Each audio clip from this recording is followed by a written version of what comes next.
ओम सच्चिदानंद रूपाय विश्व उत्पत्ति आदि हेतवे तापत्रय विनाशाय श्री कृष्णाय वयम नमः। सभी भक्तों को राधे राधे। श्रीमद् भागवत महापुराण कथा अष्टम स्कंद छठा अध्याय। श्री सुखदेव जी कहते हैं, परिचित, जब देवताओं ने सर्वशक्तिमान भगवान श्री हरि की इस प्रकार स्तुति की तब वे इनके बीच में प्रकट हो गए।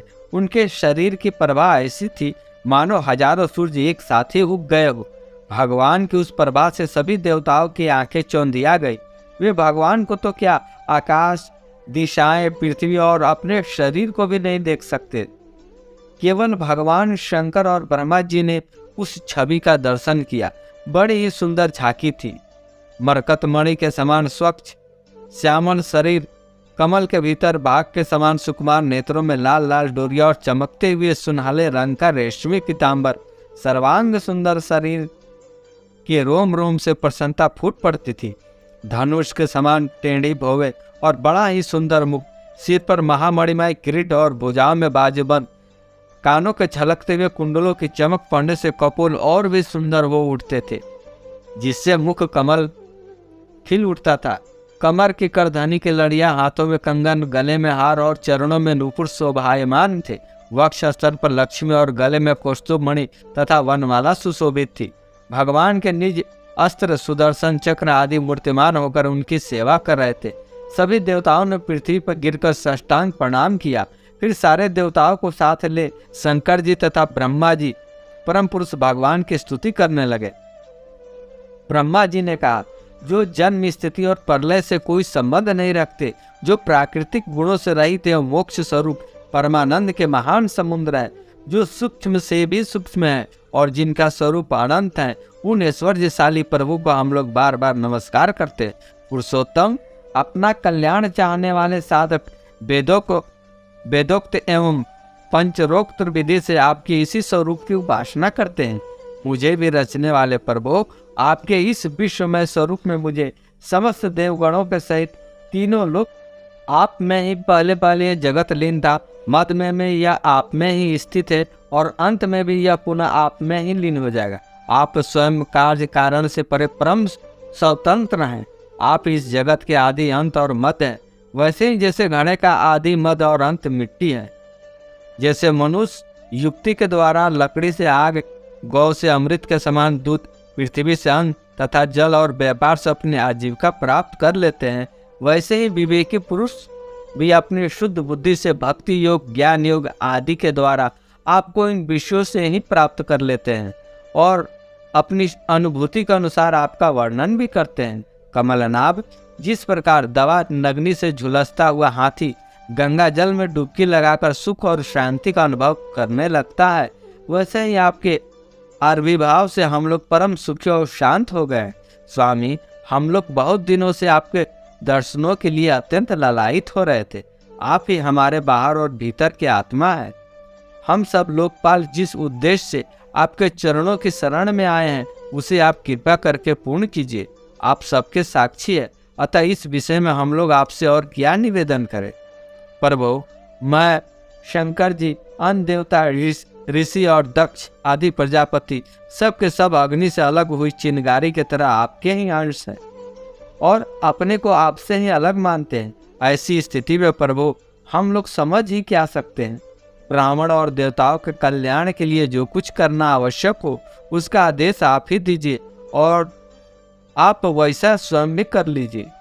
श्री सुखदेव जी कहते हैं, ब्रह्मा आदि देवताओं की इस प्रकार स्तुति करके अपनी सारी इंद्रियां रोक ली और सब बड़ी सावधानी के साथ हाथ जोड़कर खड़े हो गए। उनकी स्तुति सुनकर और उसी प्रकार उनके हृदय की बात जानकर भगवान मेघ के समान गंभीर वाणी से बोले, परिचित, समस्त देवताओं के तथा जगत के एकमात्र स्वामी भगवान अकेले ही उनका सब कार्य करने में समर्थ थे। फिर भी समुद्र मंथन आदि लीलाओं के द्वारा विहार करने की इच्छा से वे देवताओं को संबोधित करके इस प्रकार करने लगे। भगवान ने कहा, ब्रह्मा, शंकर और देवताओं, तुम लोग सावधान होकर मेरी सलाह सुनो। तुम्हारे कल्याण का यही उपाय है। इस समय असुरों पर काल की कृपा है, इसलिए जब तक तुम्हारे अबुद्धि और उन्नति का समय नहीं आता, तब तक तुम दैत्य और दानवों के पास जाकर उनसे संधि कर लो। देवताओं, कोई बड़ा कार्य करना हो तो शत्रुओं से भी मेल मिलाप कर लेना चाहिए। यह बात अवश्य है कि काम बन जाने पर उसके साथ सांप और चूहे वाला बर्ताव कर सकते हैं। तुम लोग बिना विलंब के अमृत निकालने का प्रयत्न करो। उसे पी लेने पर मरने वाला प्राणी भी अमर हो जाता है। पहले क्षीर सागर में सब प्रकार के घास, तिनके, लताएं और औषधियाँ डाल दो। फिर तुम लोग मंदराचल की मथनी और वासुकी नाग की नेति बनाकर मेरी सहायता से समुद्र का मंथन करो। अब आलस और प्रमाद का समय नहीं है। देवताओं, विश्वास रखो। दैत्यों को तो मिलेगा केवल श्रम और कलेश, परंतु फल मिलेगा तुम ही लोगों को। देवताओं, असुर लोग तुमसे जो जो चाहे सब स्वीकार कर लो। शांति से सब काम बन जाते हैं। क्रोध करने से कुछ नहीं होता। पहले समुद्र से कालकूट विष निकलेगा, उससे डरना नहीं और किसी भी वस्तु के लिए कभी भी लोभ न करना। पहले तो किसी वस्तु की कामना नहीं करनी चाहिए, परंतु यदि कामना हो और वह पूरी न हो तो क्रोध तो करना ही नहीं चाहिए। श्री सुखदेव जी कहते हैं, परीक्षित, देवताओं को यह आदेश देकर पुरुषोत्तम भगवान उनके बीच में ही अंतर ध्यान हो गए। वे सर्वशक्तिमान एवं परम स्वतंत्र जो ठहरे, उनकी लीला का रहस्य कौन समझे। उनके चले जाने पर ब्रह्मा और शंकर ने फिर से भगवान को नमस्कार किया और वे अपने अपने लोक को चले गए। तदंतर इंद्रादि देवता राजा बलि के पास गए। देवताओं को बिना अस्त्र शस्त्र सामने आते देख दैत्य सेनापतियों को मन में बड़ा क्षोभ हुआ। उन्होंने देवताओं को पकड़ लेना चाहा, परंतु दैत्यराज बलि संधि और विरोध के अवसर को जानने वाले एवं पवित्र कीर्ति से संपन्न थे। उन्होंने दैत्यों को वैसा करने से रोक दिया। इसके बाद देवता लोग बलि के पास पहुंचे। बलि ने तीनों लोकों को जीत लिया था। वे समस्त संपत्तियों से सेवित एवं असुर सेनापतियों से सुरक्षित होकर अपने राज सिंहासन पर बैठे हुए थे। बुद्धिमान इंद्र ने बड़ी मधुर वाणी से समझाते हुए राजा बलि से वे सब बातें कही जिनकी शिक्षा स्वयं भगवान ने उन्हें दी थी। वह बात दैत्यराज बलि को जच गई। वह बैठे हुए दूसरे सेनापति शंबर, अरिष्ट नेमि और त्रिपुर निवासी असुरों को भी यह बात बहुत अच्छी लगी। तब देवता और असुरों ने आपस में संधि समझौता करके मित्रता कर ली और परीक्षित, वे सब मिलकर अमृत मंथन के लिए पूर्ण उद्योग करने लगे। इसके बाद उन्होंने अपनी शक्ति से मंदराचल को उखाड़ लिया और ललकारते तथा गरजते हुए उसे समुद्र की ओर ले चले। उनकी भुजाएं पर्दी के समान थी। शरीर में शक्ति और अपने अपने बल का घमंड तो था ही, परंतु एक तो वह मंदराचल पर्वत ही बहुत भारी था और दूसरे उसे ले जाना भी बहुत दूर था। इससे इंद्र, बलि आदि सब के सब हार गए। जब वे किसी प्रकार में मंदराचल को आगे न ले जा सके, तब विवश होकर उन्होंने उसे रास्ते में ही पटक दिया। वह सोने का पर्वत मंदराचल बड़ा भारी था। गिरते समय उसने बहुत से देवता और दानवों को चकनाचूर कर डाला। उन देवता और असुरों के हाथ, कमर और कंधे टूट ही गए थे। मन भी टूट गया। उनका उत्साह भंग हुआ देख गरुड़ पर चढ़े हुए भगवान सहसा वहीं प्रकट हो गए। उन्होंने देखा कि देवता और असुर पर्वत के गिरने से पिस गए हैं, अतः उन्होंने अपनी अमृतमय दृष्टि से देवताओं को इस प्रकार जीवित कर दिया मानो उनके शरीर में बिल्कुल चोट ही न लगी हो। इसके बाद उन्होंने खेल ही खेल में एक हाथ से उस पर्वत को उठाकर गरुड़ पर रख लिया और स्वयं ही भी सवार हो गए। फिर देवता और असुरों के साथ उन्होंने समुद्र तट की यात्रा की। पक्षीराज गरुड़ ने समुद्र के तट पर पर्वत को उतार दिया। फिर भगवान के विदा करने पर गरुड़ जी वहां से चले गए। समुद्र मंथन का आरंभ और भगवान शंकर का विस्फान। श्री सुखदेव जी कहते हैं, परीक्षित, देवता और असुरों ने नागराज वासुकी को यह वचन देकर कि समुद्र मंथन से प्राप्त होने वाले अमृत में तुम्हारा भी हिस्सा रहेगा, उन्हें भी सम्मिलित कर लिया। इसके बाद उन लोगों ने वासुकी नाग को नेति के समान मंदराचल में लपेटकर भांति भांति उद्धत हो बड़े उत्साह से आनंद से अमृत के लिए समुद्र मंथन प्रारंभ किया। उस समय पहले पहल अजित भगवान वासुकी के मुख की ओर लग गए, इसलिए देवता भी उधर ही आ जुटे। परंतु भगवान की यह चेष्टा दैत्य सेनापतियों को पसंद न आई। उन्होंने कहा कि पूछ दो, सांप का अशुभ अंग है, हम उसे नहीं पकड़ेंगे। हमने वेद शास्त्रों का विधि पूर्वक अध्ययन किया है, ऊंचे वंश में हमारा जन्म हुआ है और वीरता के बड़े बड़े काम हमने किए हैं। हम देवताओं से किस बात में कम है? यह कहकर वे लोग चुपचाप एक ओर खड़े हो गए। उनके यह मनोवृत्ति देखकर भगवान ने मुस्कुराते हुए वासुकी का मुंह छोड़ दिया और देवताओं के साथ उन्होंने पूंछ पकड़ ली। इस प्रकार अपना अपना स्थान निश्चित करके देवता और असुर अमृत प्राप्ति के लिए पूरी तैयारी से समुद्र मंथन करने लगे। परीक्षित, जब समुद्र मंथन होने लगा तब बड़े बड़े बलवान देवता और असुरों के पकड़े रहने पर भी अपने भार की अधिकता और नीचे कोई आधार न होने के कारण मंदराचल समुद्र में डूबने लगा। इस प्रकार अत्यंत बलवान देव के द्वारा अपना सब किया कराए मिट्टी में मिलते देख उनका मन टूट गया। सबके मुंह पर उदासी छा गई। उस समय भगवान ने देखा कि यह तो विघ्नराज की करतूत है, इसलिए उन्होंने उसके निवारण का उपाय सोचकर अत्यंत विशाल और विचित्र कच्छप रूप धारण कर लिया और समुद्र के जल में प्रवेश करके मंदराचल को ऊपर उठा दिया। भगवान की शक्ति अनंत है, वे सत्य संकल्प है, उनके लिए यह कौन सी बड़ी बात थी। देवताओं और असुरों ने देखा कि मंदराचल तो ऊपर उठ आया है, तब ये फिर समुद्र मंथन के लिए खड़े हुए। उस समय भगवान ने जम्बूद्वीप के समान 1,00,000 योजन फैली हुई अपनी पीठ पर मंदराचल को धारण कर रखा।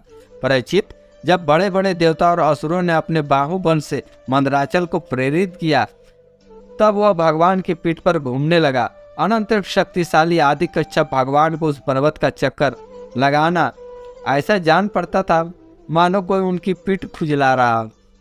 साथ ही समुद्र मंथन संपन्न करने के लिए भगवान ने असुरों में उनकी शक्ति और बल को बढ़ाते हुए असुर रूप से प्रवेश किया। वैसे ही उन्होंने देवताओं को उत्साहित करते हुए उनमें देव रूप से प्रवेश किया और वासुकी नाग में निद्रा के रूप में। इधर पर्वत के ऊपर दूसरे पर्वत के समान बनकर सहस्त्राबाहु भगवान अपने हाथों से उसे दबाकर स्थित हो गए। उस समय आकाश में ब्रह्मा, शंकर, इंद्र आदि उनकी स्तुति और उनके ऊपर पुष्पों की वर्षा करने लगे। इस प्रकार भगवान ने पर्वत के ऊपर उसको दबा रखने वाले रूप में, नीचे उसके आधार कच्छप के रूप में, देवताओं और असुरों के शरीर में उनकी शक्ति के रूप में, पर्वत में दृढ़ता के रूप में और नेति बने हुए नाग वासुकी नाग में निद्रा के रूप में, जिससे उसे कष्ट न हो, प्रवेश करके सब ओर से सबको शक्ति संपन्न कर दिया। अब वे अपने बल के मद से उन्मत्त होकर मंदराचल के द्वारा बड़े वेग से समुद्र मंथन करने लगे। उस समय समुद्र में रहने वाले मगर, मछली आदि जीव क्षुब्ध हो गए। नागराज वासुकी के हजारों कठोर नेत्र, मुख और श्वासों से विष की आग निकलने लगे। उनके धुएं से पैमौल, काले, बलि, इल्लव आदि असुर निस्तेज हो गए। उस समय वे ऐसे जान पड़ते थे मानो दवानल से झुलसे हुए साखू के पेड़ खड़े हो। देवता भी उससे न बच सके। वासुकी के श्वास की लपटों से उनका भी तेज फीका पड़ गया। वस्त्र, माला, कवच एवं मुख धूमिल हो गया। उनकी यह दशा देखकर भगवान की प्रेरणा से बादल देवताओं के ऊपर वर्षा करने लगे एवं वायु समुद्र के तरंगों का स्पर्श करके शीतलता और सुगंध का संचार करने लगी। इस प्रकार देवता और असुरों के समुद्र मंथन करने पर भी जब अमृत न निकला तब स्वयं अजित भगवान समुद्र मंथन करने लगे। मेघ के समान सांवले शरीर पर सुनहला पीतांबर, कानों में बिजली के समान चमकते हुए कुंडल, सिर पर लहराते हुए घुंघराले बाल, नेत्रों में लाल लाल रेखाएं और गले में बनमाला सुशोभित हो रही थी। संपूर्ण जगत को अभयदान करने वाले विश्व विजयी भुज दंडों से वासुकी नाग को पकड़कर तथा कूर्म रूप से पर्वत की धारण को कर भगवान मंदराचल की मथरी से समुद्र मंथन करने लगे। उस समय वे दूसरे पर्वत राज के समान बड़े ही सुंदर लग रहे थे। जब अजित भगवान ने इस प्रकार समुद्र मंथन किया तब समुद्र में बड़ी खलबली मच गई। मछली, मगर, सांप और कछुए भयभीत होकर ऊपर आ गए, इधर उधर भागने लगे। तिमी, तिमिलंग आदि मक्ष, समुद्री हाथी और ग्राह व्याकुल हो गए। उसी समय पहल हलाहल नामक अत्यंत उग्र विष निकला। वह अत्यंत उग्र विष दिशा विदिशा ऊपर नीचे सर्वत्र उड़ने और फैलने लगा। इस अशाप विष से बचने का कोई उपाय भी नहीं था। भयभीत होकर संपूर्ण प्रजा और प्रजापति किसी के द्वारा त्राण न मिलने वाले भगवान सदाशिव की शरण में गए। भगवान शंकर सती जी के साथ कैलाश पर्वत पर विराजमान थे। बड़े बड़े ऋषि मुनि उनकी सेवा कर रहे थे। वे वहाँ तीनों लोकों के अभ्युदय और मोक्ष के लिए तपस्या कर रहे थे। प्रजापतियों ने उनका दर्शन करके उनकी स्तुति करते हुए उन्हें प्रणाम किया। प्रजापतियों ने भगवान शंकर की स्तुति की। देवताओं के आराध्य देव महादेव, आप समस्त प्राणियों का आत्मा और उनके जीवन दाता है। हम लोग आपकी शरण में आए हैं। त्रिलोकी को भस्म करने वाले इस उग्र विष से आप हमारी रक्षा कीजिए। सारे जगत को बांधने और मुक्त करने में एकमात्र आप ही समर्थ हैं। इसलिए विवेकी पुरुष आपकी ही आराधना करते हैं, क्योंकि आप शरणागत की पीड़ा नष्ट करने वाले एवं जगत गुरु हैं। प्रभु, अपनी गुणमय शक्ति से इस जगत की सृष्टि स्थिति और प्रलय करने के लिए आप अनंत एकरस होने पर भी ब्रह्मा विष्णु शिव आदि नाम धारण कर लेते हैं। आप स्वयं प्रकाश हैं और इसका कारण यह है कि आप परम रहस्यमय ब्रह्म तत्व है। जितने भी देवता, मनुष्य, पशु, पक्षी आदि सत अथवा असत चराचर प्राणी हैं, उनको जीवन दान देने वाले आप ही हैं। आपके अतिरिक्त सृष्टि भी कुछ नहीं है, क्योंकि आप आत्मा हैं। अनेक शक्तियों के द्वारा आप ही जगत रूप में प्रतीत हो रहे हैं, क्योंकि आप ईश्वर हैं, सर्वसमर्थ है। इसलिए सर्वसमर्थ है। समस्त वेद आपसे ही प्रकट हुए हैं, इसलिए आप समस्त ज्ञानों का मूल स्रोत स्वतः सिद्ध ज्ञान है। आप ही जगत के आदि कारण, महतत्व और त्रिगंध अहंकार है, एवं आप ही प्राण, इंद्रिय, पंच महाभूत तथा सप्तादि विषयों के भिन्न भिन्न स्वभाव और उनके मूल कारण है। श्री सुखदेव जी कहते हैं, परीक्षित, प्रजा का यह संकट देखकर समस्त प्राणियों के अकारण बंधु देवाधिदेव भगवान शंकर के हृदय में कृपावश बड़ी व्यथा हुई। उन्होंने अपने प्रिया सती से यह बात कही। शिव जी ने कहा, देवी, यह बड़े खेत की बात है। देखो तो सही, समुद्र मंथन से निकले हुए कलाकूट विष के कारण प्रजा पर कितना बड़ा दुख आ पड़ा है। ये बेचारा किस प्रकार अपने प्राणों की रक्षा करना चाहते। इस समय मेरा यह कर्तव्य है कि मैं इन्हें निर्भय कर दूं। जिनके पास शक्ति सामर्थ्य है, उनके जीवन की सफलता इसी में है कि वे दीन दुखियों की रक्षा करें। सज्जन पुरुष अपने क्षणभंगुर प्राणों की बलि देकर भी दूसरे प्राणियों के प्राण की रक्षा करते हैं। कल्याणी, अपने ही मोह की माया में फंसकर संसार के प्राणी मोहित हो रहे हैं और एक दूसरे से बैर गांठ बांधे बैठे हैं। उनके ऊपर जो कृपा करता है, उस पर सर्वात्मा भगवान श्री कृष्ण प्रसन्न होते हैं, और जब भगवान प्रसन्न हो जाते हैं तब चराचर जगत के साथ मैं भी प्रसन्न हो जाता हूँ। इसलिए अभी अभी मैं इस विष को भक्षण करता हूँ, जिससे मेरी प्रजा का कल्याण हो। श्री सुखदेव जी कहते हैं, विष के जीवन दाता भगवान शंकर इस प्रकार सती देवी से प्रस्ताव करके उस विष को खाने के लिए तैयार हो गए। देवी तो उनका प्रभाव जानते ही थी, उनके हृदय से इस बात का अनुमोदन किया। भगवान शंकर बड़े कृपालु है, उन्हीं की शक्ति से समस्त प्राणी जीवित रहते हैं। उन्होंने उस तीक्ष्ण हलाहल विष को अपनी हथेली पर उठाया और भक्षण कर गए। वह विष जल का पाप मल था। उसने शंकर जी पर भी अपना प्रभाव प्रकट कर दिया। उससे उनका कंठ नीला पड़ गया, परंतु वह तो प्रजा का कल्याण करने वाले भगवान शंकर के लिए भूषण रूप हो गया। परोपकारी सज्जन प्राय प्रजा का दुख टालने के लिए स्वयं दुख झेला ही करते हैं, परंतु यह दुख नहीं है, यह तो सबके हृदय में विराजमान भगवान की परम आराधना है। देवाधिदेव भगवान शंकर सबकी कामना पूर्ण करने वाले हैं। उनका यह कल्याणकारी अद्भुत कर्म सुनकर संपूर्ण प्रजा, दक्ष कन्या सती, ब्रह्मा जी और स्वयं विष्णु भगवान भी उनकी प्रशंसा करने लगे।